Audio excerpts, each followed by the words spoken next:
14 बरिसवा पर शुभ घड़ी आइले हो। 14 बरिसवा पर शुभ घड़ी आइले हो। आजू घरवा यही है श्री राम हो जराई बेदियर। आजू घरवा यही है श्री राम हो जराई बेदियर। माता कौशल्या के मन हरसइले हो। माता कौशल्या के मन हरसइले हो। आजू घरवा होई हे अंजोर हो जलाई बेदियर।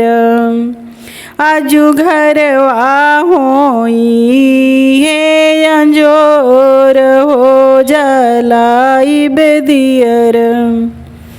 राम लखन अवरु सीता जी आई हो। राम लखन अवरु सीता जी आई हो। सथवा में आई है हनुमान जी आई हो।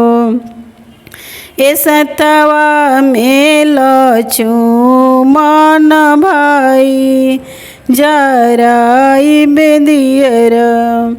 सतवा में लक्ष्मण भाई जराई बेदियर। आजू घरवा यही है श्री राम हो जलाई बेदियर। चंदन काटी काटी चौकी बनाई बो। चंदन काटी काटी चौकी बनाई बो। चौकी पर फूलवा के चादर बिछाई बो। ए आसनी लगइबो श्री राम के जराई बेदियर। ए आसनी लगइबो अपना राम के जराई बेदियर। आजू घरवा यही है श्री राम हो जराई बेदियर। घरवा के कोने कोने दियर जलाई बेहो। घरवा के कोने कोने दियवा जलाई बेहो।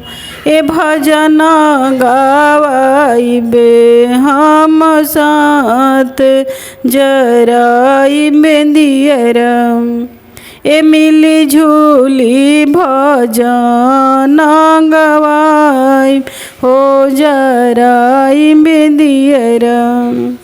ए देशवा जगमगाई सारी रात हो जराई बेदियर।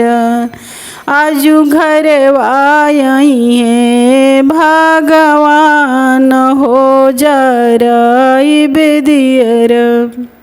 आजू घरवा यही है श्री राम हो जराई बेदियर।